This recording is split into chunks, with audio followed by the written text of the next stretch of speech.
What's going on, YouTube? JT is Born here, and welcome back to another edition to my Justice League, DC comic books, and Godzilla comic book reviews. Happy Tuesday, everyone.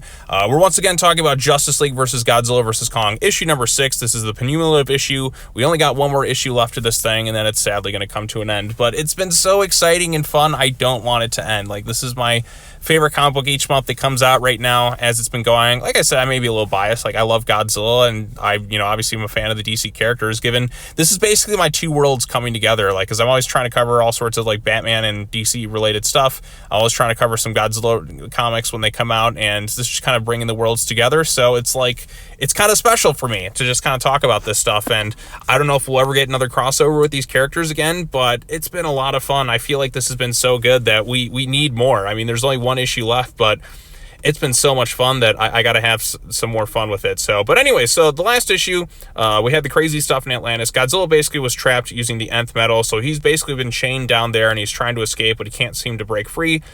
We have Grodd taking over, like, Kong and Supergirl. Superman was laid out for several issues, but now he's kind of back up and moving. Lex Luthor is now piloting Mechagodzilla, and he wants all the Titans to kind of bow to him as, like, the new alpha. So we have Behemoth, we have Tiamat, and we have Scylla, all almost kind of bowing to Lex Luthor. And then you got the Justice League. Batman, of course, has his own giant mech suit that he built with the help of, like, other members of, like, the Justice League and all that.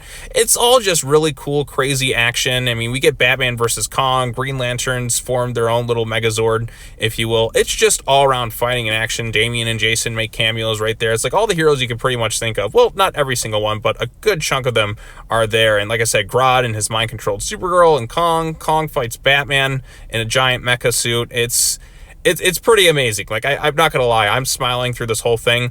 And then also we have some surprises in here. So the last few issues, they've kind of teasing something with that skull, and I wasn't sure if it was going to be Ghidorah or the Skullcrawler. I think I said, oh my gosh, the League of Assassins are going to resurrect King Ghidorah, but using, like, the other skull. But then again, like, the other skull was kind of piloting Mechagodzilla. I don't know how that was going to work, but it turns out that it was actually going to be used to pilot, or to bring back a new Skullcrawler of sorts, like a Skullcrawler Prime, if you will. Apparently, like, from what I heard, this is the same one that Kong fought in Kong Skull Island at the end of that film, that, like, Ragnarok Skull Devil, if you will. This is kind of an evolved state of it. So it's like kind of like how Muto Prime exists. This is like Skullcrawler Prime, if you will. And it looks massive. It looks really cool. I'm going to say it's pretty much like a new Titan. It's like a new evolved form, if you will. So you could say, oh, is it really new? Is it not? Well, it kind of is, because this is like a new variation of that, if you will. And then, of course, the ending of the issue, Superman, while everyone's kind of fighting in Metropolis, he just wants to kind of face off against Godzilla because they have unfinished business, while Godzilla's kind of being chained there. Like, he was ticked off. Like, he got his ass kicked, and he wants a little bit of payback.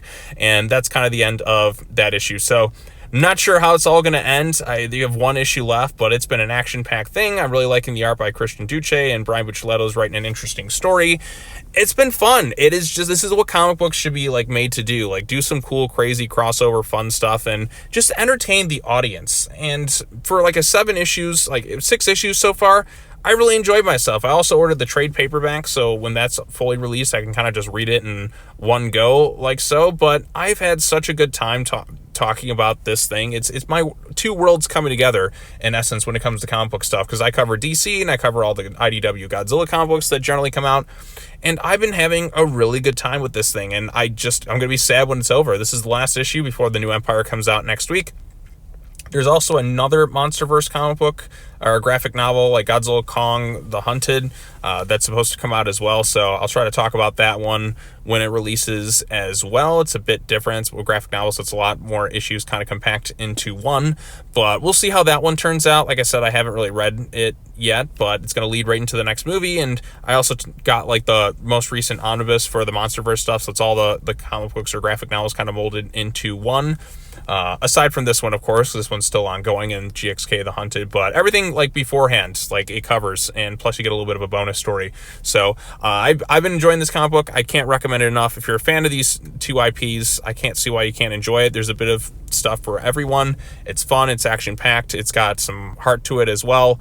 It's great. Like, this is a genuinely really awesome comic book, and I'm going to be sad when it ends next month, because I'm like, oh man, I need more. I mean, it is special because, like I said, this is the first time these worlds are really colliding and it really works. So hopefully this one's well enough where they can do another one at some point in the future, because I saw Power Rangers is doing a part 2 where it's Godzilla versus Power Rangers, but this is the Monsterverse version of these characters. So I'm hoping we can get another sort of collab at some point, because Godzilla's kind of collabing with all sorts of things with the new Empire coming out next week. So looking forward to talking about that movie as well.